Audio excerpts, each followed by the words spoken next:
Bom, gente, esse momento aí é um divisor de águas, né, na história da aprovação de vocês, né, porque a gente vai começar a trabalhar agora com o conteúdo mais contemplado na prova do Enem, certo? Não há o que discutir, né? Ecologia e ciências ambientais é o item dentre os 6 itens da matriz de referência do SAEB, do INEP, do Enem, né?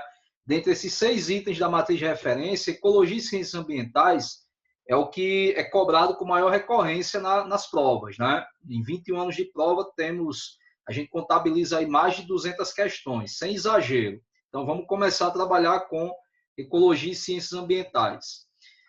Muito importante esse conteúdo. Primeiramente, né, eu gostaria de mostrar aqui, por exemplo, uma situação na qual o ambiente ele tem interferência, né? E a gente daqui a pouco vai explicar mais ou menos o que é ambiente, de onde vem essa palavra, né?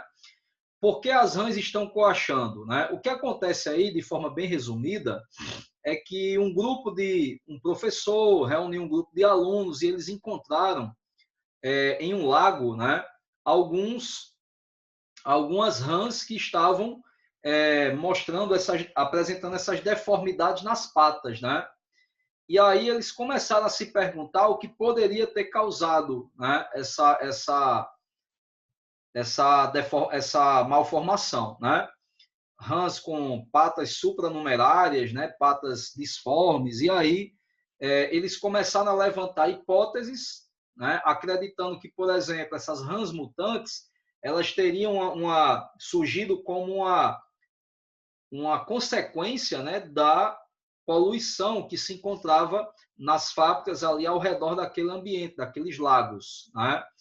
Depois, aí começaram a aplicar o método científico, né, até o momento em que eles descobriram que havia um parasita que parasitava os ovos, entrava nos ovos das rãs e começava a interferir no desenvolvimento embrionário daquele animal, né, a ponto dele aparecer com patas supranumerárias. Mas uma das primeiras hipóteses foi a questão da poluição, né? E a gente tem que levantar essa problemática, essa celeuma, por quê? Por causa das condições ambientais que estão diretamente ligadas à sobrevivência de muitas espécies. Então, vamos conversar um pouco sobre isso, né? Fazendo o nosso meia-culpa, né? Então, vamos lá. Eis aqui uma frase, né? Um trecho do livro A Economia da Natureza. Eu acho que é de lá que eu peguei essa frase aí, esse trechinho, que eu achei muito massa, do ecólogo, né, Michael Caine, que ele diz: nós, humanos, exercemos enorme impacto em nosso planeta. Transformamos aproximadamente metade da superfície terrestre, alteramos a composição da atmosfera, levando à mudança climática global. Introduzimos muitas espécies em novas regiões, ação que pode ter um efeito negativo severo, tanto nas espécies nativas como na economia humana. Então, aqui ele fala, por exemplo, né, sobre a poluição ambiental, né, poluição do ar, né, alteramos a composição da atmosfera com vários tipos de gases, estamos associados à mudança climática global. Então, esse meia-culpa ele é bem pertinente, uma vez que nós fazemos isso, né? Transformamos aproximadamente metade da superfície terrestre. Ou seja, como é que a gente transforma a superfície terrestre? Suprimindo a vegetação, por exemplo, para cultivar monoculturas, para fixar moradia, né? Para construir casas. Então, a gente promove a chamada fragmentação de hábitat, né? Muitas espécies que viviam ali naquele ambiente têm seu hábitat fragmentado para que possamos utilizar aquela área com algum objetivo de favorecimento, né, da nossa espécie. Introduzimos também, gente, muitas espécies em novas regiões, né, o que a gente chama de introdução de espécies exóticas, né, também isso causa interferência no ambiente. Você tirar uma espécie de seu hábitat comum, natural, né, para colocar essa espécie em um ambiente diferente daquele do seu ambiente de origem, né? Então, a gente tem a noção, né, de que exercemos realmente um enorme impacto no planeta, certo? Eu não quero começar essa aula de ecologia e ciências ambientais só mostrando o problema, né? Eu não quero que o aluno, ele, por exemplo, ele se sinta extremamente culpado, mas eu quero que ele aprenda a ter uma capacidade crítico, reflexiva, né, acerca do que ele pode causar no ambiente e, lógico, né, ele começar a pensar nas possíveis soluções, né, nas possíveis alternativas, porque, gente, quando ecologia e ciências ambientais é trabalhado no Enem, é muito importante que o aluno saiba que esse conteúdo, esses conteúdos, esses objetos do conhecimento, eles não são trabalhados de modo somente a explorar os problemas, mas também as possíveis soluções, as possíveis alternativas, ok? Então, vamos falar um pouco dos problemas realmente, né? Vamos falar, na verdade, um pouco, não muito, mas também apresentaremos alternativas, de acordo com o que a ciência, né, preconiza como possíveis alternativas. Olha, continuando aqui, ó, a gente vê esse exemplo bem interessante. Ó, essa imagem ela mostra, por exemplo, uma conexão entre vários organismos vivos e o que o ser humano ele pode causar, acarretar no ambiente, né? Os humanos, por exemplo, eles coletam algas. Os humanos coletam algas. Essas algas, né, essas macroalgas, né, o kelps, essas macroalgas, elas são importantes, né, porque elas servem de alimento, né, para, por exemplo, ouriços, para, por exemplo, peixes, né, e o homem ele acaba coletando essa alga, né, para extração de biomassa, por exemplo, fertilizante, ração, né, dá para usar um monte de algas, e aí o homem acaba coletando e basicamente você tem aí a supressão do alimento de muitos seres, né? Então interfere diretamente na cadeia, na teia trófica, melhor dizendo. Os seres humanos eles caçam as lontras marinhas, né? As lontras marinhas, e essas lontras marinhas são protegidas pela alga que o ser humano também coleta. Olha que louco, né? As lontras marinhas também comem ouriços que se alimentam da alga, desculpe, que o ser humano coleta. Comem também mariscos, né, comerciais, e os humanos também acabam competindo com, por exemplo, as lontras que comem esses mariscos, porque nós também comemos mariscos, né? Nós exploramos a pesca, né? E lógico, né, que isso tem uma interferência também nas orcas, na população de orcas que se alimenta, por exemplo, das lontras que são caçadas pelos humanos. Né? Então você vê que, por exemplo, quando o homem explora os peixes, falta alimento, por exemplo, para focas e leões marinhos. E aí a população deles pode declinar e eles também são alimentos de orcas. Então você vê que o ser humano ele exerce um enorme impacto no ambiente, né? De diferentes formas, porque o ser humano, por exemplo, a partir do momento que ele começa a encontrar utilidade em algum recurso natural, ele muitas vezes não tem um limite para explorar somente um tipo de recurso, ele procura viver com muito mais do que ele precisa. Essa é a verdade. Em uma de nossas aulas sobre ecologia, vamos trabalhar aqui com a calculadora de pegada ecológica. Eu vou mostrar um exemplo, eu vou projetar aqui na tela, e a gente vai fazer uma simulação de quantos planetas Terra, né, a gente precisa para manter nossos hábitos. Né? Vamos fazer aqui um cálculo do que a gente chama de pegada ecológica. Né? Pode ser que pegada ecológica caia na prova, né? Então é importante a gente falar sobre isso. E na prática, né, vamos tentar calcular quantos planetas Terra são importantes, seriam necessários para manter os nossos hábitos. Pessoal, existem algumas máximas ecológicas para a gente começar o conteúdo. Eu acho interessante a gente falar um pouco sobre elas.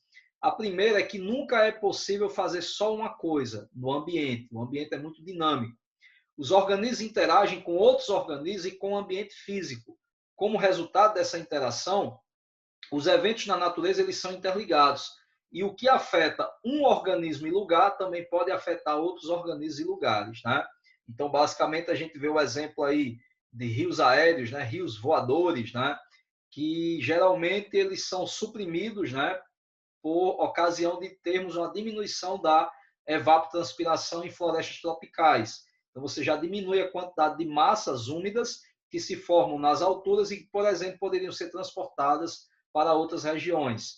Muito que se fala da chuva do Sudeste, ela se forma muitas vezes na área do Norte, né, nas florestas tropicais do Norte. Estou dando exemplo aqui no Brasil, por exemplo, né? Segunda máxima ecológica, não é obrigado, viu, gente? Não é obrigatório você decorar, memorizar essas máximas ecológicas para a prova do Enem. Isso aqui é apenas uma discussão para a gente começar a entender o estudo, né, das ciências ambientais para o Enem, logicamente. Segunda máxima ecológica é que tudo vai parar em algum lugar. Não existe um lugar remoto no qual os resíduos indesejáveis vão desaparecer. Tudo vai parar em algum lugar. A gente vê, por exemplo, que muitos países, né, eles adotam a diluição de esgoto tratado, que pelo menos é tratado, né, não é esgoto in natura. Mas muitos países se utilizam do tratamento do esgoto e da diluição desse esgoto em áreas com grande volume hídrico, como é o caso do mar. Aqui em nossa cidade, por exemplo, a gente tem um exemplo de... aqui em Natal, por exemplo, você tem um exemplo de quê? De jogar boa parte do esgoto tratado na praia de Ponta Negra, por exemplo, né? Que é o nosso cartão postal, né, da cidade, digamos assim. Você tem, na verdade, esgoto sendo... Pelo menos é esgoto tratado. O esgoto é levado para uma estação de tratamento de efluentes e depois de tratado ele é liberado, né, em uma vazão baixa para o mar. Então, tipo, não há um lugar onde o esgoto vai desaparecer, os resíduos irão desaparecer, né? Tudo vai parar em algum lugar. Terceira máxima ecológica: nenhuma população consegue crescer indefinidamente, nenhuma. Por quê? Porque existem recursos naturais que são limitados. Há limites para o crescimento e utilização de recursos de cada população, incluindo da nossa. Então, a gente está super explorando alguns recursos que podem se esgotar dentro de algum período, né? Um certo período. Lógico que tem recursos que não há como se esgotar, porque ele atua no ambiente de forma cíclica, como é o caso da água, né? Quando a gente fala que a água vai se acabar no planeta, a gente pode estar se referindo, por exemplo, à água potável, porque, na verdade, a água ela atua de forma cíclica, existe um ciclo hidrológico. Agora, lógico, esse ciclo hidrológico ele pode ser, digamos que, ele pode sofrer interferências por variadas ações humanas também, e ações naturais, né? A quarta máxima ecológica ela é bem interessante, que ela é um termo muito utilizado, por exemplo, na economia também, né? Inclusive, né, essas máximas estão no livro A Economia da Natureza, né? Tem um livro de um autor chamado Ricklefs também, né? Tem vários livros de ecologia que trazem essas terminologias, a economia da natureza, né? E aí não há almoço grátis, ou seja, quando você despende energia e recurso, né, para uma função, você deixa de despender recurso e energia para outra. Então, a energia e os recursos de um organismo são finitos, são limitados. A entrada, né, o influxo crescente, ou a entrada crescente em uma função, como a reprodução, por exemplo, resultará em um trade-off no qual há uma perda para outras funções, como, por exemplo, o crescimento. Pode ser que o ser vivo ele foque mais em gastar energia para o processo reprodutivo do que para o crescimento, né? Isso aí a gente chama também de fitness, né? Que não tem... Para a ecologia tem um significado, né? Que é quando você acaba despendendo energia para a realização de uma atividade, né? Aí você vai tendo um fitness. E aí essa palavra trade-off, eu até coloquei um asterisco aqui, ó, que não existe termo específico em português, né? Trade-off designa as relações em que o aumento em fitness, né, inserção de energia de recurso de uma característica está associada à redução em fitness de outra característica. Basicamente, quando você gasta energia para realização de uma função, de uma atividade, você deixa de gastar energia para realização de outra função. E aí você vai fazer o quê, né? Você vai praticamente despender energia para aquilo que é mais importante. As coisas, muitas vezes, que são mais importantes, elas se mostram de uma forma bem súbita, né? Digamos assim. Você está caminhando na mata e se depara com uma onça, por exemplo, né? Aí por uma questão de sobrevivência, você estava cansado, caminhando, curtindo a natureza, né? Sem querer gastar energia, muita energia, naquela caminhada bem preguiçosa, e de repente aparece uma onça, né? Então aí você vai ter que, por uma questão de sobrevivência, né? Gerar um fitness, né? Gerar um gasto energético para fugir do predador, né?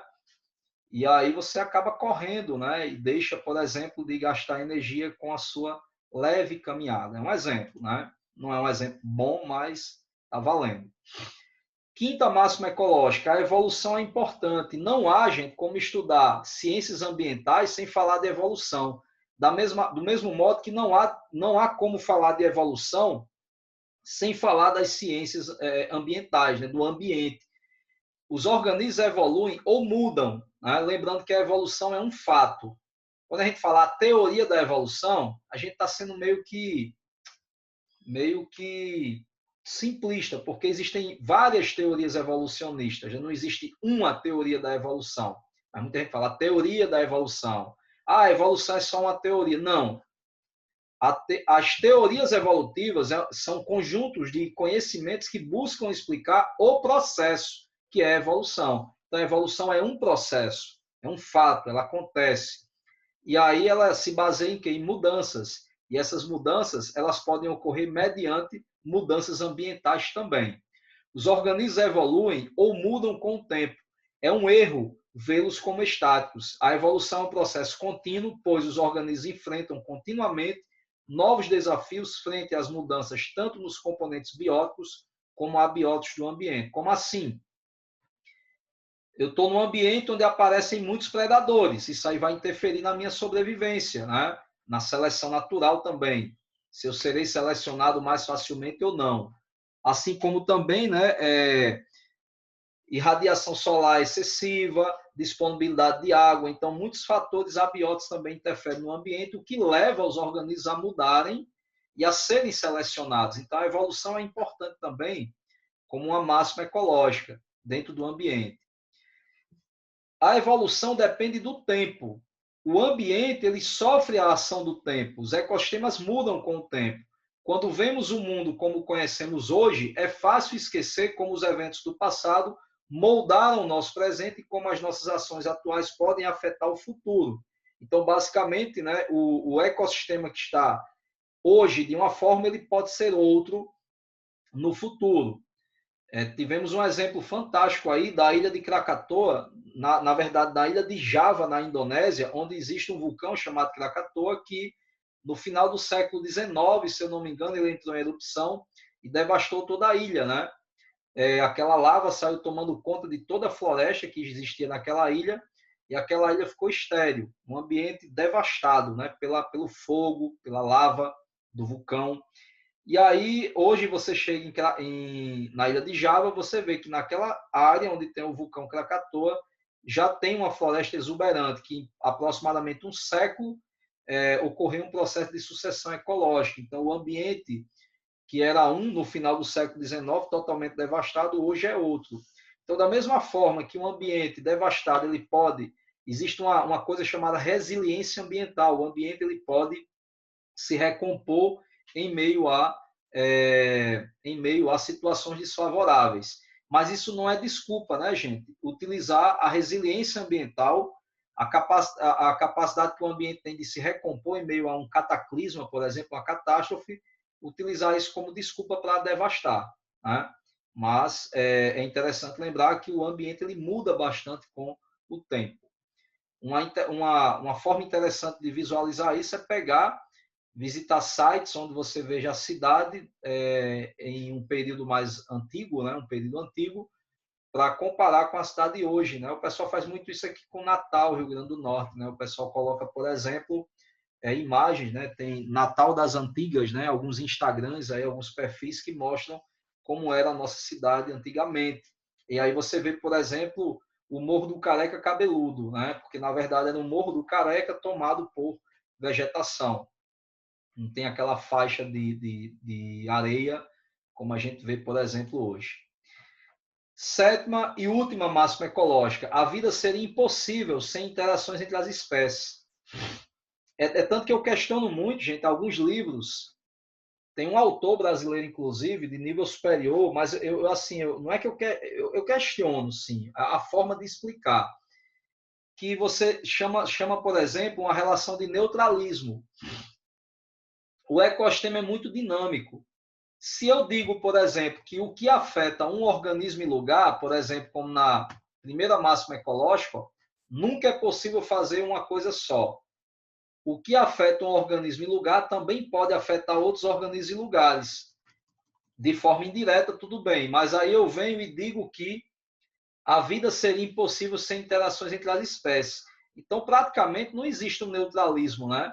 Porque uma ação que eu desempenho hoje no ambiente, eu posso estar desempenhando uma ação que não tem nada a ver com o organismo de outra área, mas aí aquele organismo pode estar sofrendo as consequências da minha ação. Então, as espécies dependem umas das outras para a obtenção de energia, recursos e apta sem acento, né? Eu vou corrigir. Aprendi com o Silvio. No caso, né, nesse caso aí, a gente tem as interações acontecendo entre as espécies. A vida seria impossível sem interações, né? O que é ecologia, gente? Ecologia é a ciência que estuda como os seres vivos se relacionam entre si e com o mundo natural, né? O Ernest Haeckel, que é esse cara aqui que vocês estão vendo aí, esse cara ele começou, né, a tentar entender como o ambiente poderia se modificar, né, com o passar do tempo, mas não dentro de uma perspectiva somente evolutiva, mas também de uma perspectiva onde essas transformações interferissem no mundo natural, a natureza como um todo, no ambiente físico, interferindo no ambiente biótico, nos seres vivos e vice-versa, os seres vivos interferindo no ambiente físico. Como a gente vê, por exemplo, né, essa ave aqui em pleno voo, ela está interagindo com o ar do ambiente, né, que é um fator abiótico. Ela pode interagir também com micro-organismos que se espalham em seu corpo, né? Então ela também está interagindo com os fatores bióticos. Então você tem uma interação entre os seres vivos com o mundo natural, com o ambiente físico e também entre eles, ser vivo com ser vivo, de mesma espécie ou de espécies diferentes, né? Foi daí que surgiu o termo ecologia, né? Vem da palavra oikos, oikos, que na verdade, né, a gente lê ecos, né? Escreve-se oikos, mas na verdade a gente lê ecos. E a palavra ecos significa casa, né? Casa. Ou seja, quando a gente se refere a casa, a gente está querendo falar de ambiente, né? Aquele lugar, aquele ambiente onde o ser vivo habita, né? Vive. A ecologia, assim como a biologia ela se divide em vários níveis de organização, a ecologia também o faz, né? Sendo que os níveis de organização em ecologia, ele difere um pouco daqueles gerais na biologia, né? Ele pega apenas algumas partes, né? Por exemplo, na ecologia, a gente começa a trabalhar a partir de populações, tanto que existe ecologia de populações e ecologia de comunidades, né? Ecologia de populações e ecologia de comunidades.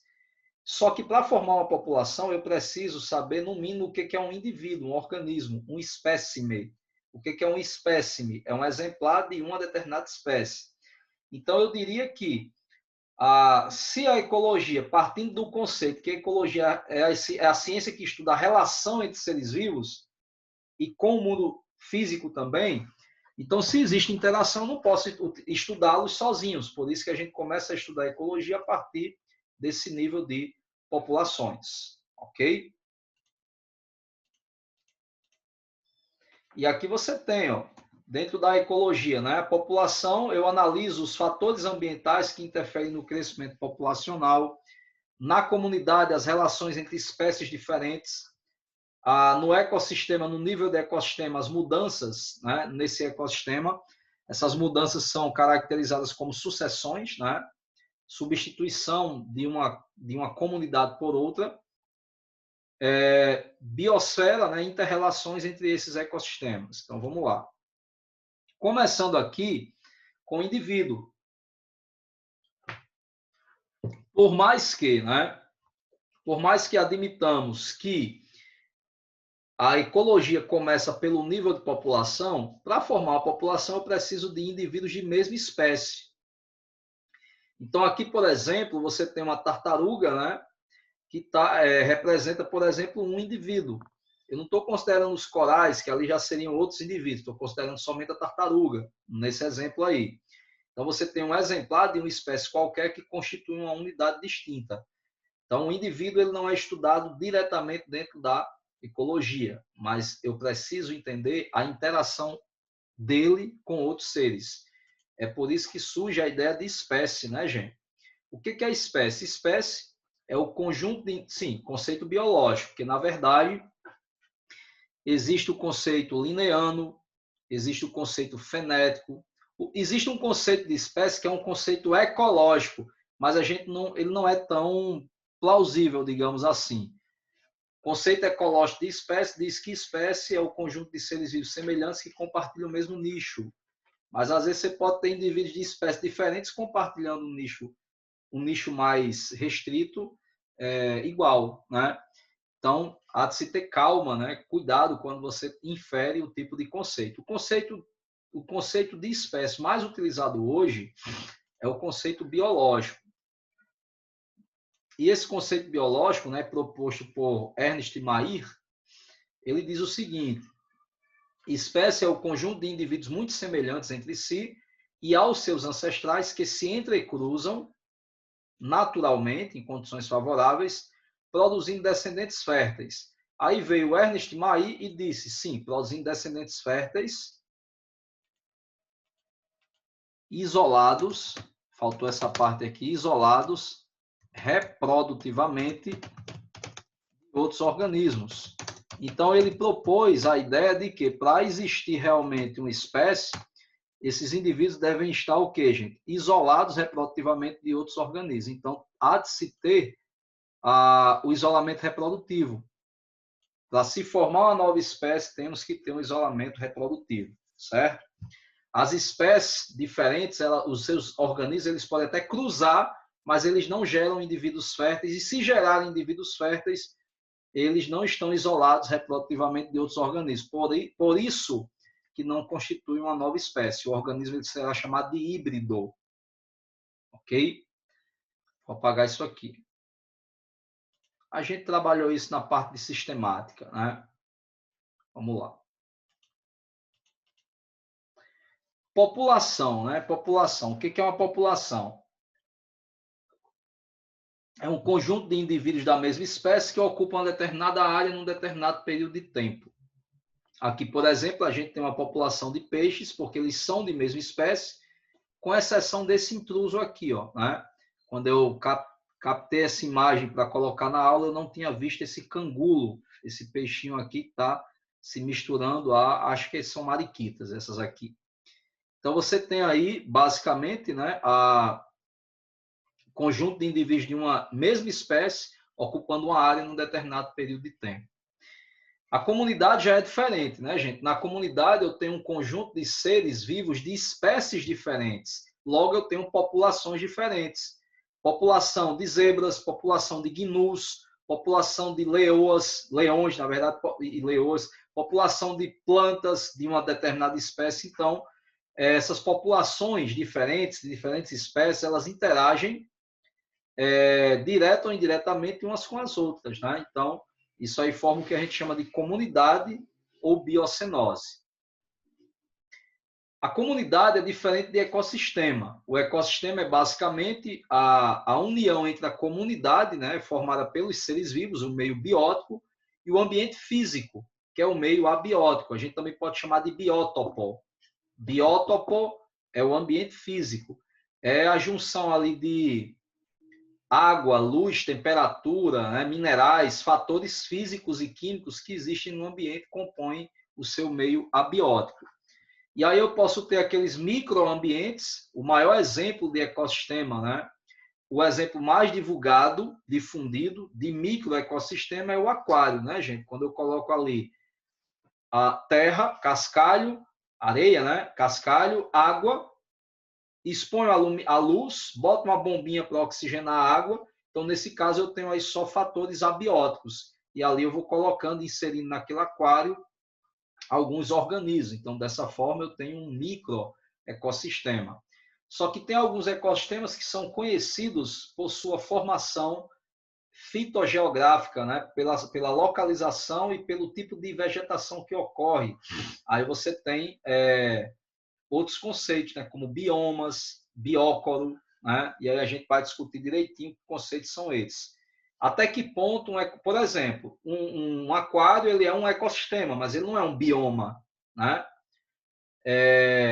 Se aquele bioma ele se repete em outras partes do planeta que são distantes, aí eu tenho um biócoro, né? Por exemplo, eu posso ter deserto no Oriente e posso ter deserto no Ocidente, né? Então, em duas áreas do planeta Terra, eu posso ter áreas que são desérticas ou semidesérticas. Eu posso ter floresta em uma área do planeta e outra floresta em outra área do planeta. Então, floresta é um biócoro, né? E aí eu vou dividir esse biócoro em floresta temperada, né? Floresta tropical e assim por diante. Floresta de coníferas e assim por diante. Lagoas, né? Então, uma lagoa pode ser considerada também um ecossistema. Esse ambiente aquático aqui, gente, isso aqui é um ecossistema coralíneo, né? Você tem um ecossistema de corais, por exemplo. Uma observação importante, reiterando o que eu acabei de falar, né? É que os fatores bióticos correspondem aos próprios seres vivos presentes no ambiente. A gente chama de comunidade biótica. A gente pode utilizar sinônimos como biocenose ou biota. Aquele ambiente, toda a biota daquele ambiente. A gente está falando de todos os seres vivos que existem ali, né? E os fatores abióticos são os fatores físicos e químicos do ambiente, né? Que eu já citei alguns exemplos aí: disponibilidade de água, luminosidade, temperatura. E o conjunto desses fatores abióticos, que compõem o menor ambiente físico ou químico, é chamado de biótopo. Do menor ao maior, né? Aí o menor ambiente natural, físico ou químico, capaz de abrigar seres vivos, é o que a gente chama de biótopo. Às vezes nem é tão capaz assim, né? Porque podem existir ecossistemas que são muito inóspitos, mas mesmo assim a gente considera biótopo. É uma área ali onde talvez a vida possa vir a se desenvolver. É um ambiente físico e químico. Pessoal, o nosso ambiente ele sofre interferência, né, de fatores limitantes. Assim como vocês puderam estudar, por exemplo, na fotossíntese, que existem os fatores limitantes da atividade fotossintética, como luz, temperatura, concentração de CO2, por exemplo, muitos fatores limitantes estão presentes no nosso ambiente. E um fator limitante é aquele cujo aumento ou diminuição interfere na produtividade máxima do ambiente, do ecossistema, né? Então, por exemplo, eu tenho muita radiação solar, tá? Em excesso, eu posso comprometer a produtividade máxima. Eu tenho pouca água, eu posso comprometer a produtividade máxima. Tem pouco mineral no solo, eu também posso comprometer a produtividade máxima. Então, isso é o que a gente chama de fator limitante. Ele limita. Se eu excedo a sua quantidade ou se eu reduzo a quantidade desse fator, ele pode interferir na produtividade máxima de um ecossistema. Ou seja, eles são fatores abióticos que influenciam na sobrevivência dos organismos porque interferem diretamente no ambiente onde vivem esses organismos, né? E aí vamos falar de alguns, né? O mais importante, a água é muito importante, né, gente? Mas a gente tem que lembrar também que a radiação solar é fantástica, né? E aí o nosso planeta ele sofre incidência da radiação solar e essa radiação solar ela é muito mais concentrada na área próxima à linha do Equador, né, nos trópicos. Então, é justamente nessa faixa aqui onde a gente vai encontrar as florestas mais biodiversas do planeta, né? Por quê? Porque aqui eu vou ter muita vegetação, gente. Olha a quantidade de raios solares que chegam aqui no meio, né, próximo à linha do Equador. Isso significa dizer que zonas tropicais têm uma alta incidência de raios solares, potencializando a ocorrência de fotossíntese, melhorando, né, a disponibilidade de biomassa para a sobrevivência de muitos seres vivos daquele ecossistema. E lógico que também isso vai interferir diretamente em quê? Temperatura, né? Então, radiação solar, água, minerais são importantes fatores limitantes que merecem ser discutidos. Por quê? Porque tanto o ambiente físico como os seres vivos trocam calor. Então, a gente pode ter trocas de calor entre os seres vivos e o próprio ambiente. Olha aqui, gente, um exemplo de planta can, né? Uma cactácea, recebendo luz solar direta, né? Uma parte dessa luz solar refletida por nuvens, né? Por camadas de gases gases que se encontram nas nuvens. Eu tenho aqui uma corrente de convecção, porque parte é absorvida pelo Sol e parte também é refletida. Luz solar que é rebatida por camadas de rochas, por exemplo. Eu tenho perda de calor por transpiração por essa planta, radiação térmica, ou seja, ondas infravermelhas, ondas de calor na atmosfera, transferência por reirradiação para o entorno, ou seja, eu tenho o ambiente térmico, né? E o vento espalhando essa radiação térmica para a planta ou para longe dela. Então, eu tenho trocas de calor entre os seres vivos e o ambiente, segundo Gates, né? E esse ambiente térmico ele pode interferir bastante na sobrevivência. Olha que experimento fantástico. Pardela do Pacífico e andorinha do mar escura.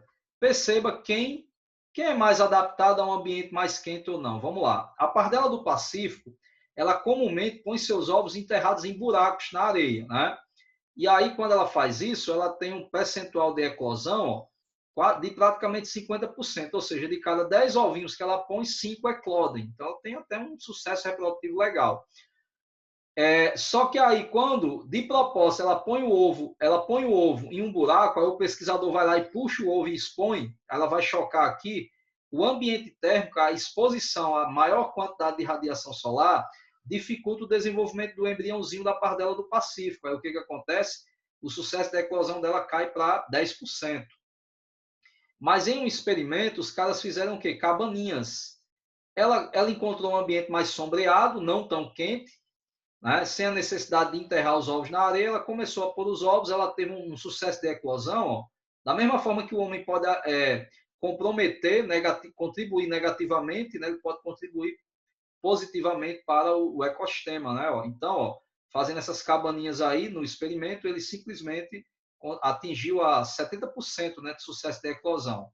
Aí você vê que o ambiente térmico, ele varia de um ser vivo para o outro. Na verdade, desculpe, o ambiente térmico é o mesmo, mas ele pode, digamos, variar o sucesso de eclosão de um ser vivo para o outro. As condições ambientais, gente, elas são as mesmas para muitos seres vivos, mas tem ser vivo que sobrevive mais facilmente àquela condição ambiental, tem ser vivo que já sofre um pouco mais, né? A andorinha do mar escuro, ela não está nem aí para radiação, ela coloca os ovos em terra, fica ali incubando, né? A gente chama de chocando, numa temperatura mais elevada, e ela tem um sucesso de eclosão maior do que qualquer uma das 3 situações da pardela do Pacífico, né? 90% das chances desse ovo eclodir. De cada 10 ovos, 9 eclodem. Então, a andorinha do mar escuro, ela não liga muito para essa questão de ambientes mais quentes, ok? Então, isso aí é uma forma da gente entender como o ambiente, os fatores limitantes interferem no ecossistema. E o último conceito, né, gente? Um dos últimos, biosfera, é o conjunto de todos os ecossistemas de um planeta. Até hoje conhecemos a biosfera terrestre e não de outro planeta. E aí, né, como conhecemos a biosfera só da Terra, né, existe a busca de vida em outros planetas para estudar-se, né, a biosfera, a biodiversidade de